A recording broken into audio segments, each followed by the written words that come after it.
Hey there. For this video, I wanted to do something different, and by different I mean smaller. And I decided to make a book nook because it's not just smaller, but it's also got its own housing. So it's going to be easy to maintain it, keep it dust free, and it'll just increase its life over time, which is really great. And it was also really a good challenge working within the confined space of the box. So it was a really good learning experience as well. So I hope you get something from this and enjoy the tutorial, and I hope you enjoy the video. I started out by making a sketch because I just needed to make sure I kept my ideas in perspective and a check on the depth from working inside a box. I normally don't bother doing sketches like this, but it was something I needed to do. I just used this cheap plywood. They're placemats, and I think they're about an A4 size, so they start out being pretty much the size I want to work with, and they're easy to cut because all I have is a knife and a pair of scissors, so it was a good choice. I put 3 pieces together, so I'll have basically the box open to work with, and I'll leave the top and this side off so I can work in them, open them and close them all the time, so I can keep checking the depth and the perspective of the work inside.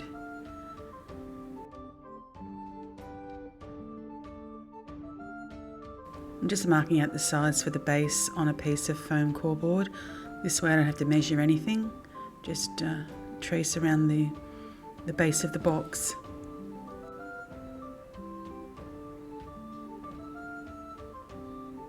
Too easy. I've stained the back where I was going to paint some sky. I ended up having to put sky up either side as well, not just in the back of the box, because the whole thing just kept changing as I was creating it. And I just used some sky colours, just blue, white, a little bit of yellow, just to knock out that stark blue colour.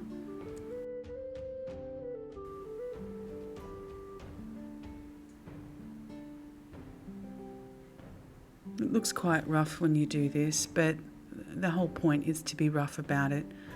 When you're too careful, things stop looking natural. And also the brown underneath, it comes through it. I don't know, it's almost like having a hue in the sky. It works well.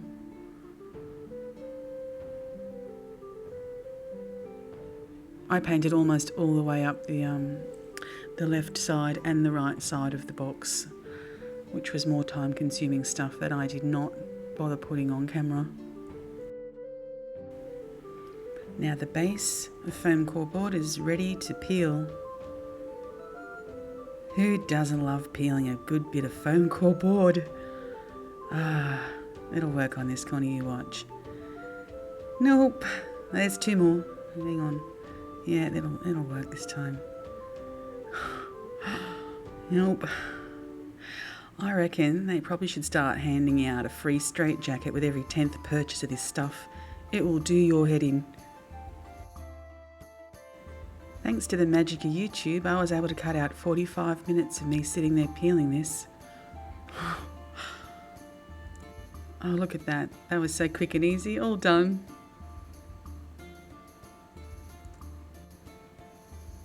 I cut out little cardboard template just so I could constantly rearrange pieces like this before oh jeez, that happened a lot. Moving on, I started making all the stone markings for the cobblestone in the board, and I wanted to make sure that I drew them in a certain way so it would add a false distance, so they just got smaller and smaller as they went off into the distance, looking more condensed. Just sort of a little bit of an illusion. I'm not too sure on working an optical illusion, but this was a hint of one, and I think it worked.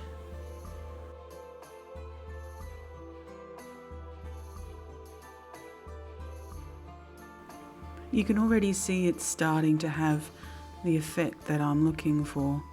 I actually got quite excited about that because I realised I wasn't completely wasting my time, which I seem to do a lot. took quite a while to finish drawing all these up as I got further and further up the board, and they got smaller and smaller. It took a long time, but if you love really tedious jobs, you'll love this one. Even without paint, you can actually see the illusion of distance on this. It's great, but it has to have that slight angle. Looking directly at it doesn't quite do the job. Just use a pencil or whatever tool you have that will just help shape the stone, so you get to have the joy of going over it twice. But it's worth it. And just use, something rough like a lump of concrete to roughen up your stones. You can see already even the stones going into the distance, giving the depth. And then I got different pieces of foam and just sort of kept moving them around and trying to make things smaller as they went into the distance.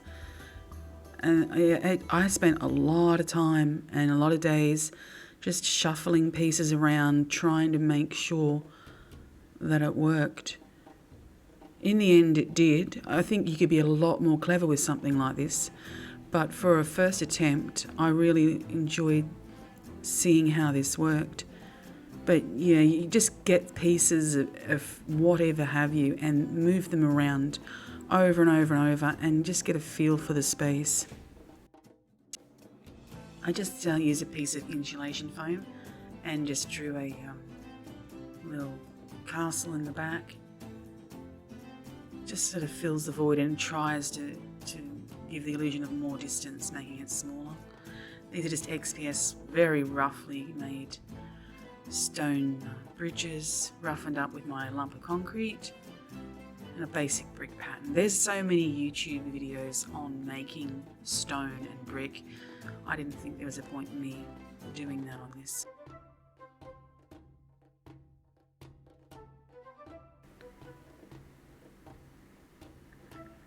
Didn't take too long to cut this out. I wanted it ready so I could keep checking the perspective of the box. You can see the size of it sitting there. It's working.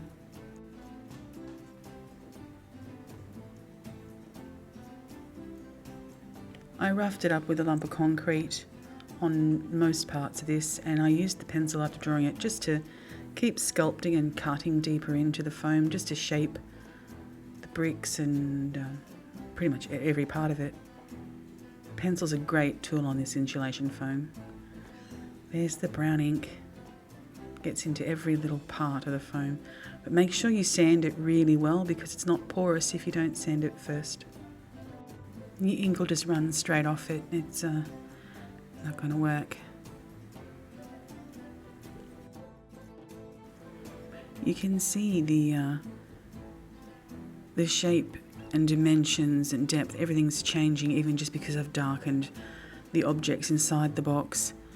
I just had to keep shuffling objects around to see how they would protrude, and it was an endless game of shuffling, but you need to do this because you've got to keep on check on what you're doing. This is a super basic building. Even though it's flat, I want it to look as though it's a lot deeper than it is. It's really easy to build. I just used some foam for the steps, foam for the window. I made this window deep because I want to use it to house little tiny light switches. I just cut the hole through the foam core board as well because I'm going to cut a hole in the actual box. I use this tray just to make the windows. I thought that looked really nice for the glass. It's a super basic thing. I felt a bit like I was cheating when I made it. It was so easy, but it looks great when you paint it up. If you don't tell people how you made it, they think it's really complicated. You can't help but appreciate the beautiful illusion of art.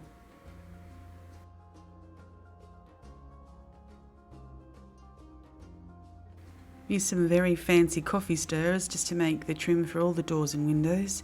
It'll also conceal my very lazy cutting out of the foam. These little lights are the wrong colour. I was waiting for some to come in the mail. I used a yellow light, but these are like little Christmassy colours and they would have been alright as well. I just used a thin piece of foam to make a little awning, and I'll be drawing brick all over this as well.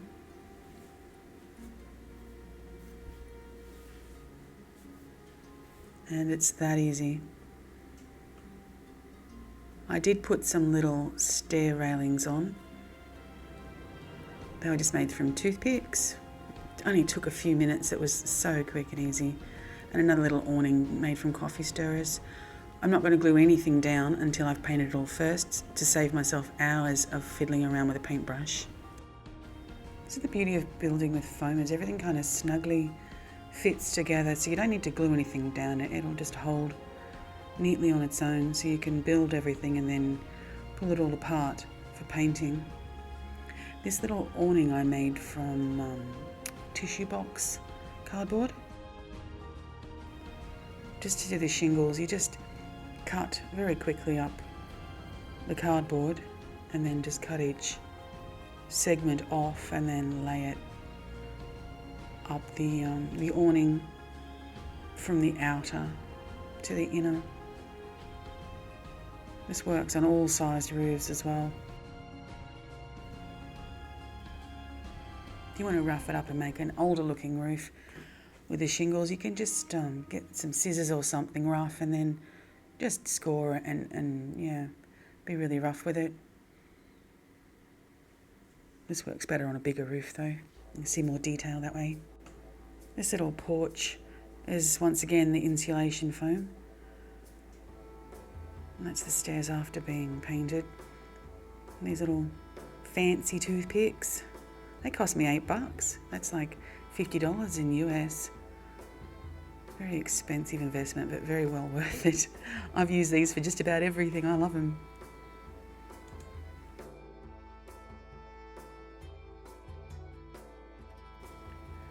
I very carefully made each hole to put each baluster in, because even though this is a very dense, robust foam, it gets really fragile when you're working around the edges of it.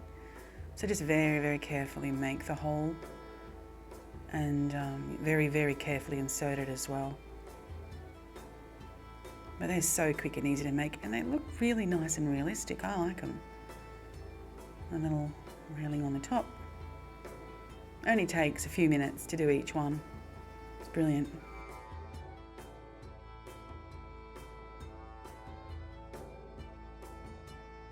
And these are probably the fiddliest job I had to do, so it's a pretty easy build. And I'm just about ready to do some painting. Onto the good stuff. I really like how these turned out. I'm not really into dollhouse furniture and that sort of thing, but I really like these. I don't know, they're really cute.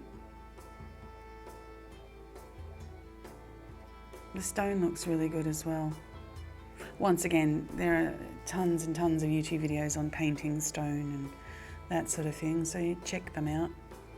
No point in me repeating what's been done 1,000 times.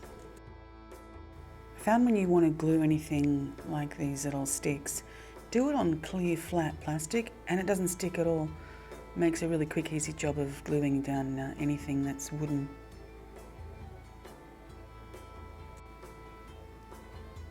I'm definitely ready to paint. There's a lot of pieces that have been floating around on my desk for a long time now. But it's on to the good stuff finally. After a really exciting coat of grey on everything, I'm ready to do some more shuffling around with objects just to make sure that the depth and perspective are correct. This tiny little barrel, I did some even smaller than this, only slightly, so as they went into the back, they would look smaller as they went, just to try and help with the depth. I just made some little awnings and some little planter boxes, little fancy things just to increase the detail, and all from the insulation foam and all stained with a bit of brown ink.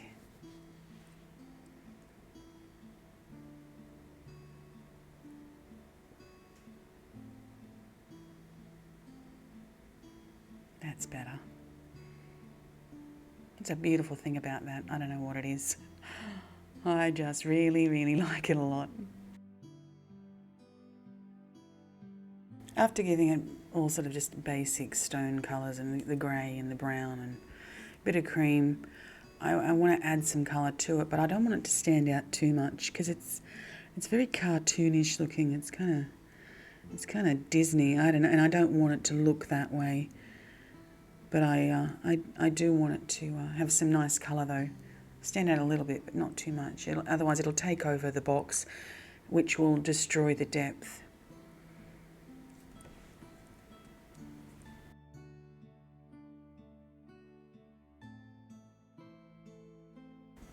I sort of stayed with a colour theme throughout the entire diorama as well, which is kind of just earthy reds and green and brown.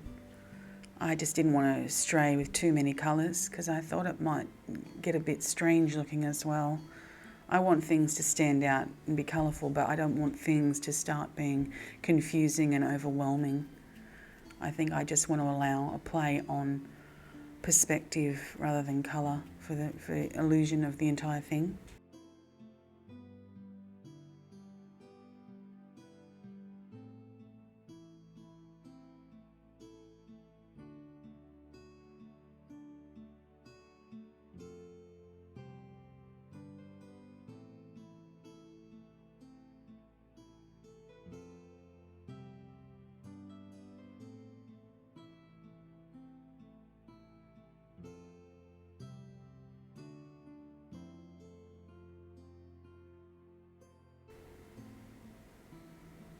Everything's basically ready to start assembling now.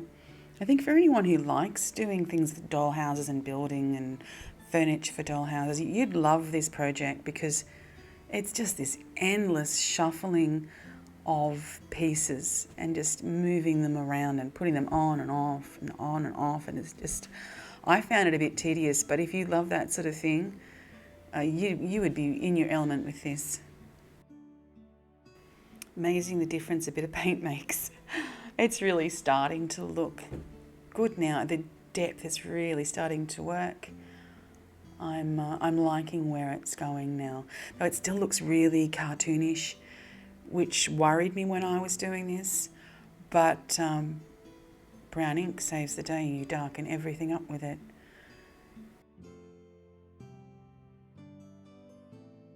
I'm starting with the cobblestones.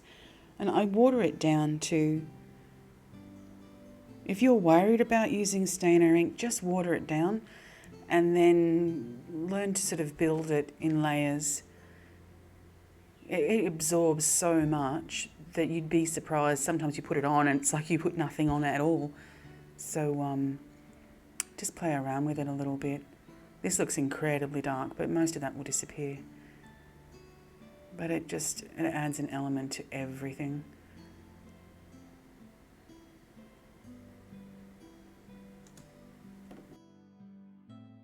Even these brush strokes that you can see now will disappear, unlike with paint.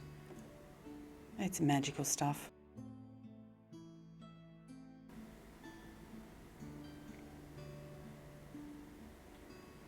This is actually a second coat. You wouldn't even know it really.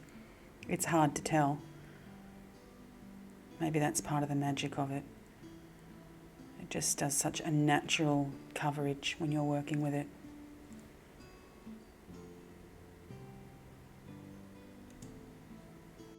I'm putting more on at the back because I want it to be darker, because it gives that illusion of density through the distance.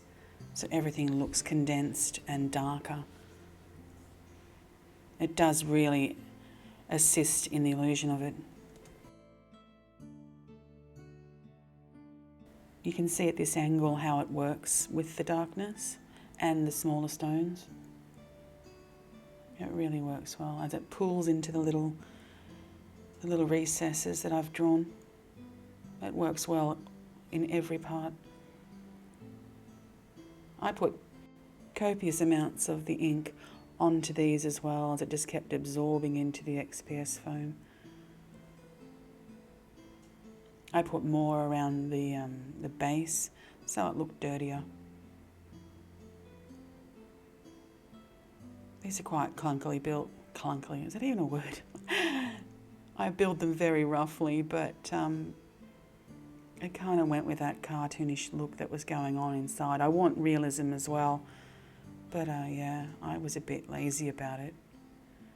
These look better. I dirtied them up as well with the brown ink, and I used a bit of a brown acrylic paint on this one too, just to make it even dirtier, because it just needs that grimy look, I suppose. If you haven't done this before, it might be a bit daunting and you're worried you're going to ruin it or soil it in some way, but it adds realism and it adds depth and age and all the good things that make something look just that bit better. It looks dark when it goes on, but it absorbs and vanishes. This is a necessary part of a build though.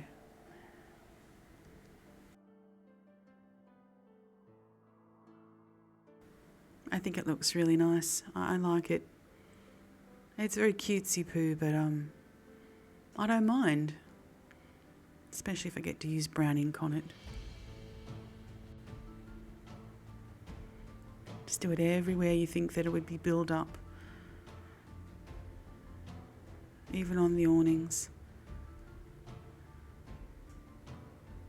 That really assists in the way it looks to make it look more realistic.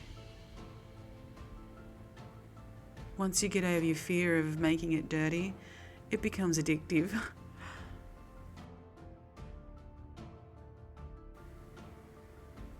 Little barrels and crates, just stained only once, but I did put a little more on the base of each one just to make them look a bit grimy as well.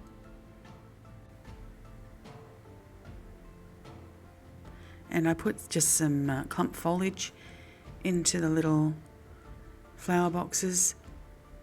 They look great when the lights are on. It's really starting to look really cozy and warm. It's nice. I just put some water-based glue into... Get out of there. Yeah, anyway, I put it in there. Oh, there we go. And I put it in there. Oh, jeez.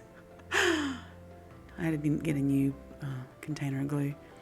I just filled it up into the box, and then I used clump foliage that I've made out of car washing foam. I just broke it up with a wire brush and painted it green, or mixed it with green acrylic paint.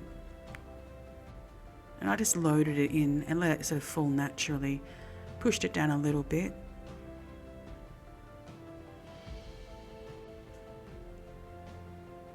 It's very loose and falling out. It's not so bad. It gives a nice natural look.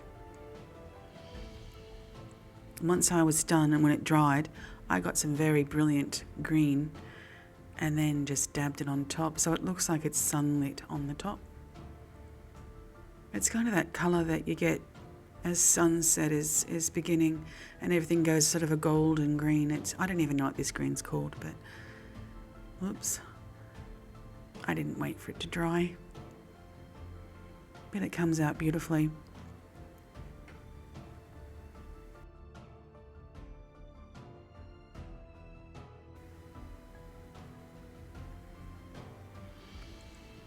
These little lights, I used the tip of this one and poked a hole through with a toothpick to make this little, like a little sconce.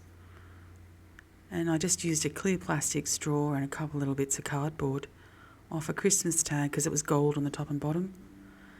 And I also made a downpipe with a skewer and brown ink and a little bit of silver paint.